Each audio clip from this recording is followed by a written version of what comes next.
maternal auditory recognition, sleep patterns, and subconscious awareness. We've examined physical evidence and geographic patterns, traced staging sequences, and dismantled theories about devices and methods. And now, we need to turn our attention to something more subtle, something that operates below the level of conscious awareness, but shapes behavior in profound ways.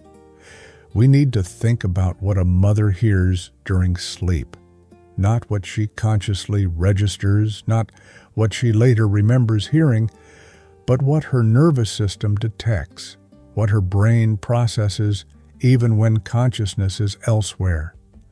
Because there's something that sits quietly in the narrative of that night, something that asks to be noticed.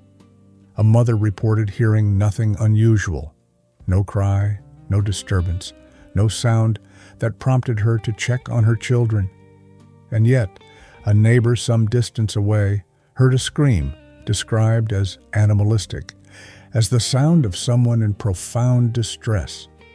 This gap between what traveled outside the house and what was reportedly not heard inside it creates a rupture in the timeline that no explanation has ever quite sealed. Let's establish what we understand about maternal hearing before we begin to interpret what was or wasn't heard that night. From a physiological perspective, mothers develop what researchers call selective auditory sensitivity to their children's sounds. This isn't conscious attention. It's neurological wiring that develops through months and years of responding to infant and child vocalizations. A mother's brain, even during sleep, maintains a kind of vigilance toward her child's acoustic signature. She can sleep through traffic noise, through sirens, through sounds that would wake others. But her child's cry, her child's call, her child's distress vocalization, these penetrate sleep in ways other sounds don't. This isn't learned behavior in the traditional sense. It's deeper than that, older than that, encoded in neural pathways that predate language and conscious thought. Theme 1. The architecture of maternal hearing. What sleep cannot silence. When we think about mothers and their acoustic relationship with their children, we're thinking about something that develops from the first moments after birth. From an anthropological perspective, this heightened auditory sensitivity has been documented across all human cultures, across all of recorded history. It's not unique to Western mothers or modern parenting. It's universal, a biological adaptation that emerged because children who could wake their mothers when they needed help survived, and mothers who could hear those calls protected their genetic investment. By the time a child is 6 years old, a mother has responded to that child's vocalizations thousands of times. She has learned, at a level below conscious awareness, to distinguish her child's voice from other children's voices, to differentiate between sounds that mean different things. This discrimination happens automatically, processed by neural circuits that don't require conscious attention. Let's think about what this means for sleep. From a physiological standpoint, sleep isn't unconsciousness in the absolute sense. The brain continues to process auditory input, continues to scan the environment for signals that might require waking response. But this processing is selective. Not all sounds are treated equally. Research using electroencephalography shows that mothers' brains during sleep show activation patterns in response to their own child's cries that don't appear in response to other sounds of similar volume and pitch. The brain knows its own child's acoustic signature and maintains vigilance toward those specific sound patterns even during deep sleep. So when we think about a mother sleeping while her child is somewhere in the house, we're not thinking about someone completely isolated from auditory information. We're thinking about someone whose nervous system is maintaining a kind of sentinel awareness, scanning for the specific frequencies and patterns that signal her child needs her. Now, let's consider what would wake a mother versus what she could sleep through. From a psychological perspective, it's not primarily about volume, though volume matters. It's about meaning. A mother can sleep through loud but meaningless sounds while waking to quiet sounds that carry significance. The garbage truck outside at 5 in the morning might not wake her, but her child whispering from the bedroom doorway will. The neighbor's dog barking won't penetrate sleep, but her child coughing in a way that sounds concerning will bring her instantly alert. This selectivity isn't conscious choice. It's the brain's threat assessment system operating automatically, evaluating every sound for its relevance to child welfare and only triggering wake response when the assessment suggests intervention might be needed. And here's what's critical: distress. Vocalizations, sounds that signal a child is frightened, hurt, or in danger, are among the most potent wake triggers that exist in the maternal auditory system. From a criminological perspective, when we're investigating cases involving children and we're told a parent heard nothing unusual during the night, we need to understand this against the backdrop of what parents typically hear. Parents with young children become accustomed to waking multiple times per night. Bathroom trips, bad dreams, requests for water, various nighttime needs that are part of normal child rearing. By age 6, these waking episodes might be less frequent than in infancy, but the neural pathways that supported that vigilance haven't disappeared. They remain, dormant perhaps, but ready to activate when the child's acoustic signature suggests need. So when a parent reports sleeping through the entire night without any awareness of unusual sounds, without any wake episodes to check on children, without any sense that something was amiss, we need to consider what that really means. Either the child made no sounds that would trigger parental response, or those sounds were made but the parent was in a state where normal auditory processing wasn't occurring, or the sounds were heard but have been forgotten or are being reported as not heard for reasons that require examination. Let's shift to the philosophical implications of what maternal hearing tells us about awareness and consciousness. There's a difference between not hearing something and not remembering that you heard something.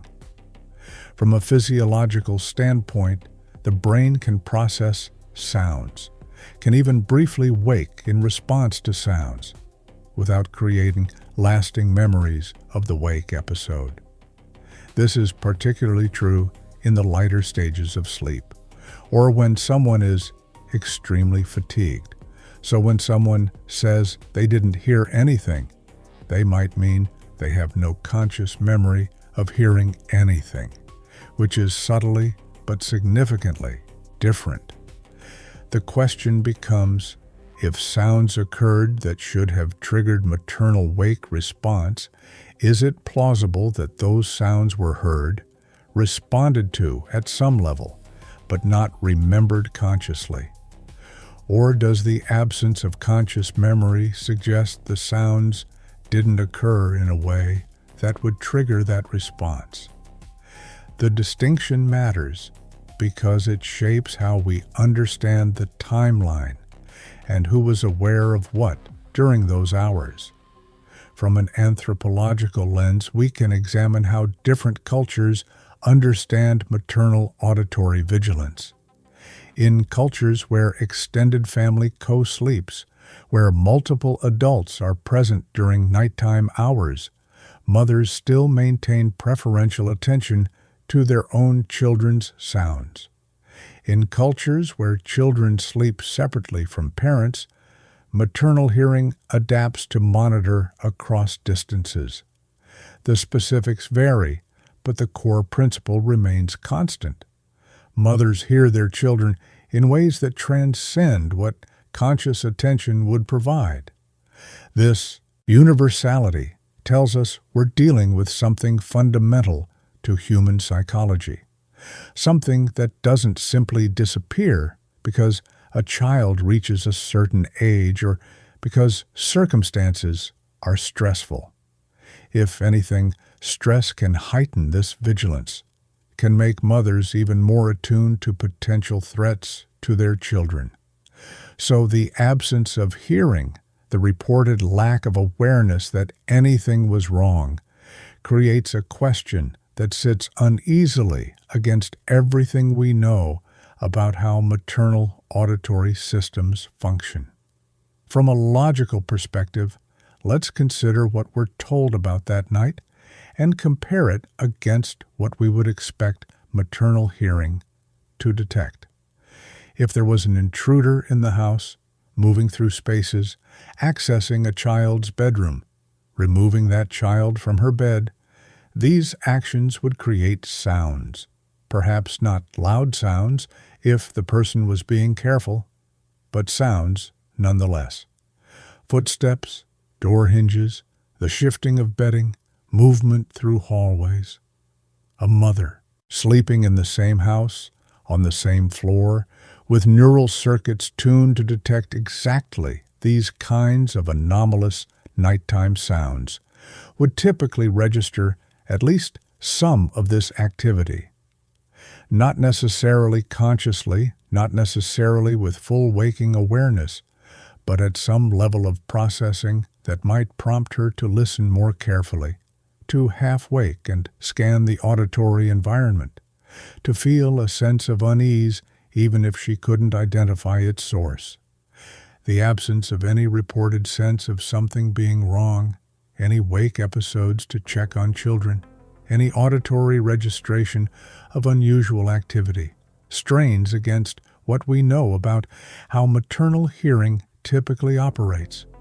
So when we step back and consider the architecture of maternal hearing, the neural wiring, the selective sensitivity, the maintenance of vigilance even during sleep, we're looking at a system designed by evolution to detect exactly the kinds of sounds that would occur if a child was in distress or if someone was moving through a house accessing that child. From every analytical perspective, logical, philosophical, psychological, physiological, forensic, anthropological, and criminological, maternal auditory processing creates expectations about what should have been heard if certain scenarios occurred. And when what was reportedly heard doesn't align with those expectations, when a neighbor some distance away detected distress, but the mother, sleeping in proximity, reportedly detected nothing, we're left with a gap that demands explanation. Not accusation, not certainty about what that gap means, but recognition that something about the auditory narrative of that night doesn't sit comfortably with what we know about how mothers hear their children, even through the veil of sleep. Theme 2.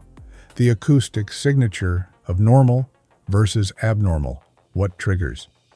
Response. We've established that maternal hearing operates with selective sensitivity, and now we need to think more carefully about what kinds of sounds trigger response versus what sounds can be safely ignored, because not all nighttime sounds are created equal from the perspective of the maternal auditory system.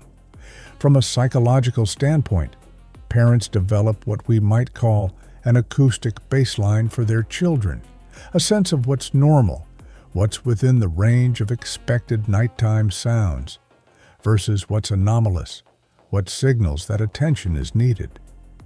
This discrimination happens largely unconsciously, the brain processing incoming sounds against learned patterns and only triggering wake response when the pattern deviates enough to suggest possible need or threat. And here's what makes this relevant to our examination. The acoustic signature of distress is fundamentally different from the acoustic signature of normal sleep sounds. Let's think about the sounds a 6-year-old child might make during normal sleep. From a physiological perspective, we're talking about breathing, rhythmic, regular, perhaps with occasional shifts in depth or rate, but within predictable parameters.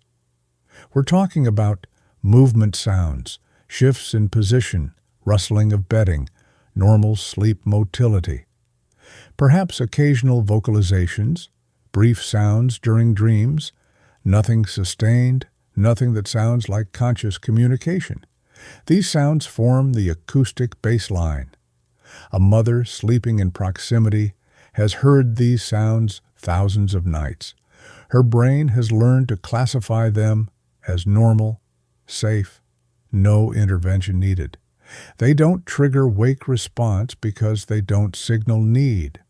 They're the auditory equivalent of background, present, but not requiring attention. And critically, these normal sounds have certain acoustic properties. They're relatively quiet, they're brief, they don't have the frequency characteristics of distress. Now let's consider what distress sounds like, acoustically.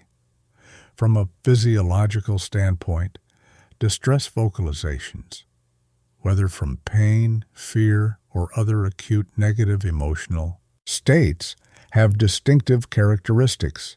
They typically have higher fundamental frequencies, particularly in children. They have different harmonic structures, with more energy in the higher frequencies. They're louder. The body produces them with more force, because the biological purpose is to carry, to reach potential helpers, even at a distance. And they have duration. Distress vocalizations aren't typically brief.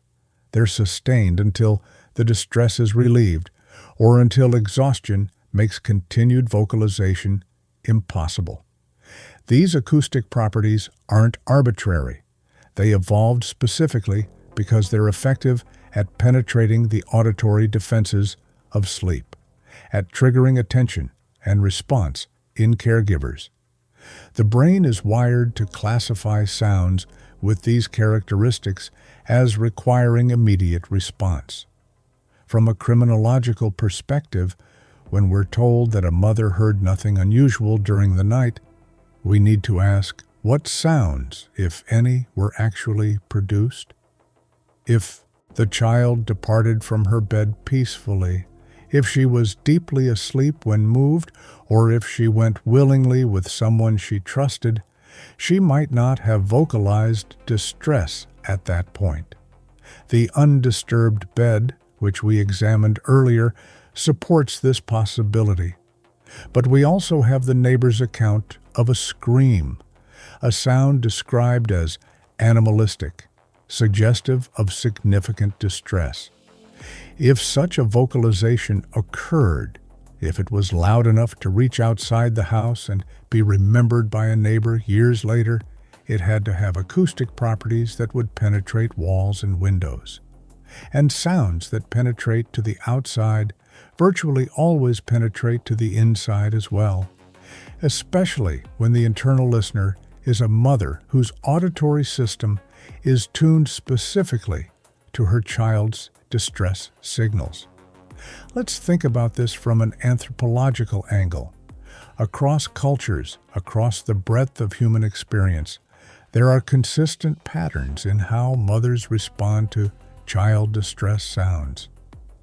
The Response is not just auditory, it's physiological. The sound of a child's cry can trigger lactation in nursing mothers, can increase heart rate and blood pressure, can create an almost irresistible compulsion to move toward the source of the sound. This response system is ancient, predating human consciousness in its modern form. It operates at a level where conscious thought is almost irrelevant. The body responds before the conscious mind fully registers what's happening. So when we think about a mother sleeping while her child produces a distress vocalization loud enough to reach a neighbor, we're thinking about something that should trigger response at a level deeper than conscious awareness, something that should at minimum create a wake episode, a moment of listening, a check on the source of the sound. From a philosophical perspective, we're confronting questions about awareness and truth. When someone says they heard nothing, what exactly are they claiming? Are they claiming that no sounds were produced? Are they claiming that sounds were produced but didn't reach their ears? Are they claiming that sounds reached their ears but weren't processed by their sleeping brain? Or are they claiming that sounds were processed but no conscious memory of that processing was formed? Each of these is subtly different, and the distinction matters for how we understand the timeline. The most troubling possibility, perhaps, is that sounds were heard, that the maternal auditory system did what it's designed to do, did register child distress. But that conscious acknowledgement of that hearing couldn't occur for reasons we need to examine. Not necessarily deception, not necessarily conscious dishonesty, but perhaps a psychological state where acknowledging what was heard would require acknowledging what that sound meant, what was happening while it was produced. From a physiological standpoint, we need to think about what could prevent normal maternal auditory processing. Extreme fatigue can impair auditory vigilance to some degree, though even very tired mothers typically wake to child distress. Certain substances, alcohol, sleep medications, can suppress the normal wake response to sounds. Physical distance matters. Maternal hearing is powerful but not infinite. It operates most effectively within reasonable proximity. And psychological state matters in ways we're only beginning to understand. There's emerging research suggesting that severe emotional trauma or dissociation can alter normal sensory processing, can create states where information is received but not integrated into conscious awareness in typical ways. If someone was in a state of profound psychological crisis, processing impossible circumstances, making terrible decisions, operating in a dissociated state, their normal auditory processing might have been compromised in ways that wouldn't occur under ordinary conditions.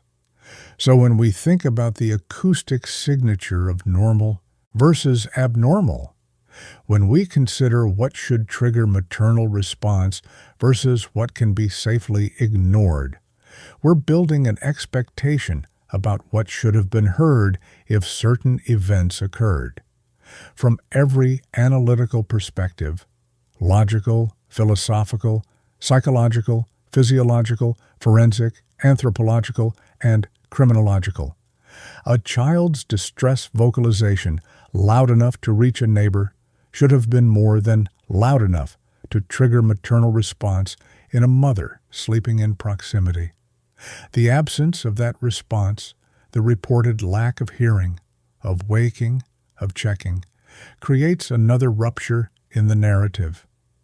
Not proof of anything in particular, but a gap that whispers questions about awareness, about psychological state, about what was known or suspected at what times. The acoustic evidence doesn't prove who was responsible or what exactly occurred. But it does suggest that the simple narrative we were given, that a mother heard nothing because there was nothing, unusual to hear, strains against everything we know about how maternal hearing operates when children are in distress. Theme 3. The paradox of the neighbor. When distance hears what proximity doesn't. We've examined how maternal hearing operates and what sounds should trigger response, and now we need to confront directly what may be the most troubling acoustic puzzle in this entire case. The neighbor heard a scream that the mother, sleeping much closer to the source, reportedly did not hear. From a logical perspective, this creates what we might call an acoustic impossibility, or at least an acoustic improbability so profound that it demands explanation. Sound travels. It attenuates with distance, certainly, becoming quieter as it spreads from its source. So if a sound is audible at a greater distance, it is virtually always more audible at a closer distance, unless some barrier exists that blocks or absorbs the sound preferentially. And in this case, we're not talking about preferential barriers. We're talking about a sound that traveled through walls and windows to reach the neighbor while apparently not penetrating walls and bedroom doors to reach the mother. Let's think about what this means acoustically. From a physiological perspective, for a vocalization to be heard outside the house, particularly if it was heard clearly enough to be characterized and remembered years later, it had to have significant amplitude. We're not talking about a quiet whimper or muted cry. We're talking about something with enough force to penetrate the house's structure and carry through the exterior environment. Now, from an architectural standpoint, the attenuation provided by exterior walls is typically greater than the attenuation provided by interior walls and doors. Exterior walls are usually better insulated, denser, more effective at blocking sound transmission. So, a sound that penetrates exterior walls to reach the outside should penetrate interior walls with even greater efficiency. The neighbor's ability to hear the scream suggests it had acoustic properties that should have made it even more audible to anyone inside the house, particularly anyone in proximity to the source. From a criminological perspective, this acoustic paradox is precisely the kind of evidence gap that investigators focus on. When external witnesses report sounds that internal witnesses claim not to have heard, we don't immediately assume someone is lying. But we do look carefully at the circumstances that might explain the gap. Were the internal witnesses truly asleep, or were they awake during the time the sound occurred? If asleep, were they in a state of deep enough sleep that normal auditory processing was suspended? If awake, what were they doing that prevented them from hearing what the neighbor heard? Were they in a part of the house distant from the sound source? Were they engaged in activities that created masking noise, running water, operating, appliances, activities that would have made other sounds less detectable? Each of these possibilities can be evaluated against other evidence, other timeline elements, other things we know about that night. Now, let's consider what it would mean if the mother actually did hear the scream, but has no conscious memory of hearing it, or reports not hearing it, despite some level of awareness. From a psychological perspective, there are several mechanisms that could create this disconnect. Dissociation, a psychological state where awareness becomes fragmented, where experiences aren't integrated into normal memory in typical ways, can occur during extreme trauma or stress. Someone in a dissociated state might hear things without later being able to access memory of hearing them. Alternatively, motivated forgetting, where the mind suppresses memories that are too painful or threatening to acknowledge, could create a situation where someone heard something but literally cannot remember. Hearing it because remembering would require confronting what the sound meant. Neither of these is conscious deception in the ordinary sense. They're protective mechanisms the mind uses when reality becomes unbearable.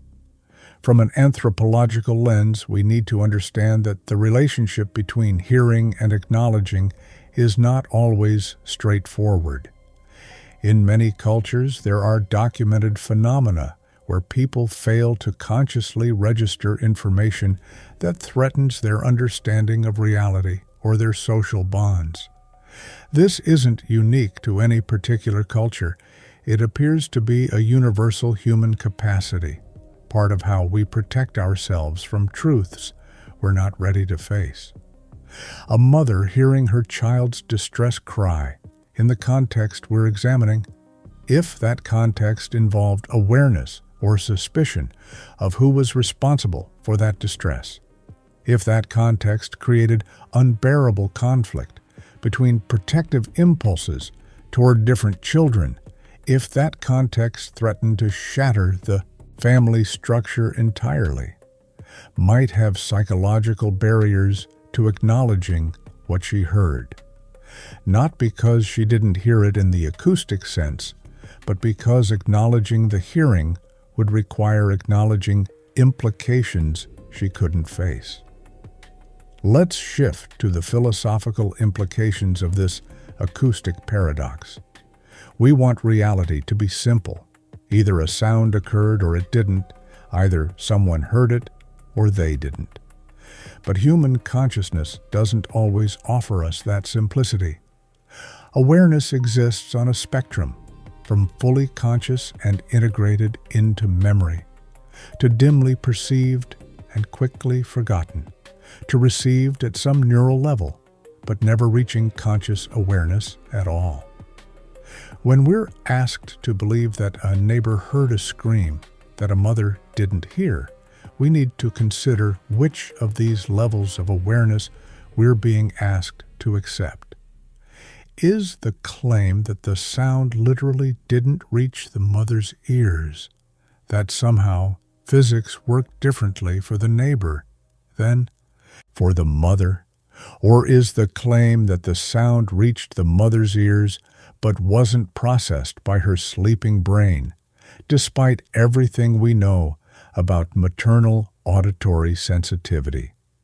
Or is the claim that the sound was processed but not remembered, which opens questions about why normal memory formation didn't occur? From a physiological standpoint, let's think about what would need to be true for the neighbor to hear what the mother didn't. The mother would need to have been in a state of profoundly impaired auditory processing, deep sleep, combined with perhaps fatigue or substances that suppressed normal wake response. But even deep sleep doesn't eliminate auditory processing entirely, particularly for sounds with the acoustic characteristics of distress vocalizations. Research shows that even during deep sleep, the brain continues to scan the auditory environment, continues to evaluate sounds for threat significance. A child's distress cry is one of the most powerful wake triggers that exists. For it to penetrate to the neighbor, but not wake, the mother requires either that the mother was in a state beyond ordinary deep sleep, something approaching sedation, or that she was awake and engaged in something that prevented her from acknowledging what she heard. So when we confront the paradox of the neighbor, the question of how distance heard what proximity reportedly didn't, we're looking at perhaps the most profound acoustic gap in the entire case. From every analytical perspective, logical, philosophical, psychological, physiological, forensic, anthropological, and criminological, this gap demands explanation. The simple claim that the mother was asleep and therefore heard nothing strains against everything we know about how maternal hearing operates, about how sound travels, about the acoustic properties necessary for a vocalization to reach a neighbor through exterior walls. We're left with uncomfortable possibilities. Either the mother's auditory processing was compromised in ways that go beyond normal sleep, or she heard but cannot or will not acknowledge that hearing, or the neighbor's account is somehow mistaken about what was heard and when. Each possibility creates its own problems for the timeline we've been given. And perhaps what's most revealing is that this acoustic paradox has never been adequately addressed, never been explained in a way that accounts for the physics of sound transmission and the neuroscience of maternal auditory processing. It sits there, quiet and unresolved, one more thread in the pattern of gaps that refuse to be explained away, one more rupture in the narrative that whispers of awareness that cannot be acknowledged, and truths that remain too terrible to face. We've walked through the architecture of maternal hearing, examined the acoustic signature of distress, and confronted the paradox of what the neighbor heard, while proximity reportedly detected nothing. What emerges isn't certainty about exactly what occurred or who knew what, when. What emerges is a pattern of acoustic evidence that strains against the simple explanations we were given. Maternal hearing is not optional. It's neurological, fundamental, operating below the level of conscious choice. When it fails to detect what it's designed to detect, when distance hears what proximity misses, we're looking at something that demands more than simple claims of being asleep and hearing nothing. We're looking at gaps that whisper of impaired processing or psychological barriers to acknowledgement, of awareness that operated at some level but couldn't be integrated into conscious memory, or couldn't be admitted even to oneself.